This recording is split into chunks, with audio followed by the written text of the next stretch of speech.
Hey all, and welcome back to my channel, and if you're new here, welcome. I'm Nicole with the Bushel and Peck Designs. Today we're going to get right into it. I am working on a 20-ounce straight tumbler from the Tumbler supply store. I prepped it and took it outside and spray painted it. As you can see, not a very good spray paint job, but I'm going to cover it up with a bunch of glitter, so it's okay. I let that dry. I gave it an ombre white, pink, and green. And then I'm using the epoxy method because we are doing a glitter ombre and I want the most working time, because when I'm doing a multicolor ombre, I really take my time and go back and forth a ton. I am starting with this white glitter. This one is from my dump glitter collection that is available on my website. I have a bunch of different colors up there, so if you want to check it out, that is listed down in the description box. And I recently ordered the NMO box, Nicole Merit Originals. I saw that my friend Kathy Johnson did a collab with her for this box, and it is beautiful, so I had to get it. So I used to be a member of her monthly clubs, but I'm not anymore. But you can still get them even without being a member if she has extras available, I believe. So she did, and I was able to snag this one. And I've got a few of Nicole Merit's glitters, and this one I am using is called Greer. It is one of the very first glitters. I think it is actually the first glitter I ever ordered from her. So I pulled out some, not the ones that actually came in this box, because I had a different idea. So I just pulled out some other ones of her glitter that I had, and I am creating this ombre.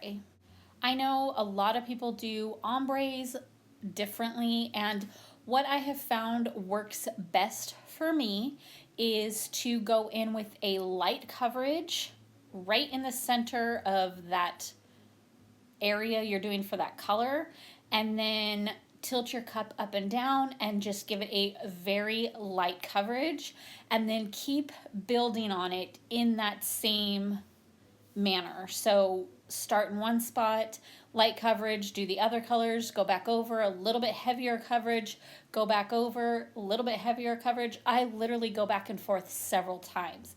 So then after I used Greer, I went in to start at the bottom, and this one is Warrior. It's a finer glitter, but I wanted to kind of establish where I wanted this green section before I went in with the next pink section, which that one is called Mantra, and it's not a super chunky either, so I wanted to make sure I had an established area for that green section before I put this Mantra on there. And these first sections with the first coat of each color, I am not speeding it up. This is just the speed at which I'm working. I just go really slow back and forth and just give it a tap on the bottle so that the glitter's falling. And right in the center of that color is where I'm aiming the glitter, so it just falls down into that next color. And then I will go back and I will repeat this whole process. The next portions I did speed up just so you don't have to sit through me ombreing this whole thing for a very long time, but you got the idea of the speed that I was actually working at. Then I just continue to go back and forth, and each round, I guess you could call it, I just give it a little bit heavier coverage. I'm not opening up my bottle all the way or taking the lid off like I do sometimes. I'm just letting it fall through those holes in the shaker, which I feel for me helps control it just a little bit more so it's not just dumping out. And then I'm just going to continue to go back and forth until I am really happy with this coverage. And then at the very end, you'll see like almost my very last, if not the last round, I am going to take that white and just sprinkle it almost all the way down to the bottom. I feel like it just kind of blended it just a little bit more so it all like melted together really well.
after I was completed with that ombre, I'm just going to roll it on a computer piece of paper just to lay down any pokey bits that might be sticking up. And then I am going to give it 2 really good coats of Rust-Oleum's clear glossy spray paint because we don't want all of that goodness going anywhere. And I just had to share these pictures because it is such a stunning color combination. And then I'm going to give it 2 coats of epoxy, so actually 1 coat of epoxy so it's smooth. And then we're going to do a hydro dip on it. I haven't done a hydro dip in years. So I just filled this paint bucket up with water, and then I'm going to use this gold from Iron Lac that I just get it from Hobby Lobby, and we're just going to spray it right in that bucket of water. And then I am using clear to go along with it just to help break it up a little bit. And then I'm just going to do a little bit of gold, a little bit of clear. I don't want it to overpower it. I just want some gold veiny marbling accents to it, not a super ton of gold coverage.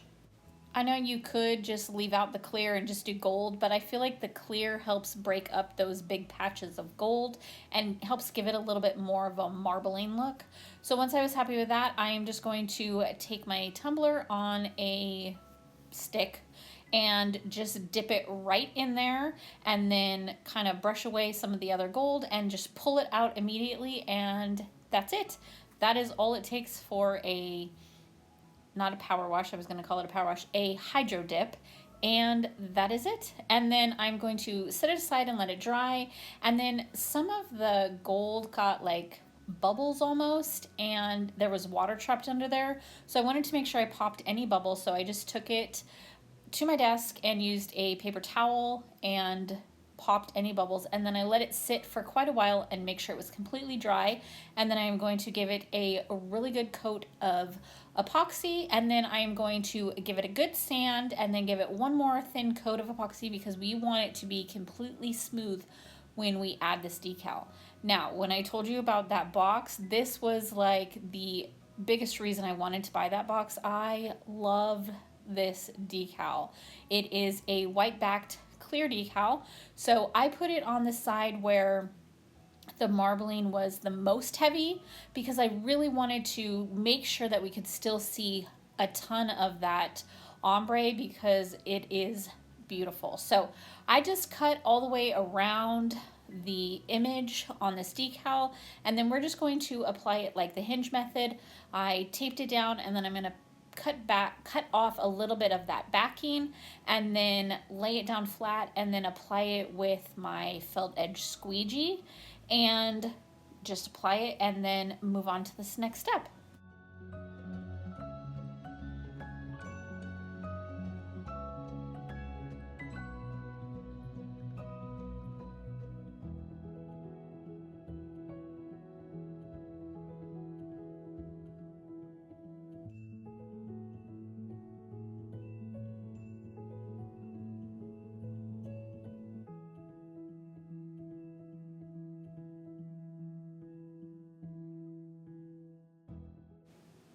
So as you can see, I was wrong. I didn't use my felt edge squeegee. I ended up using my finger. I forgot.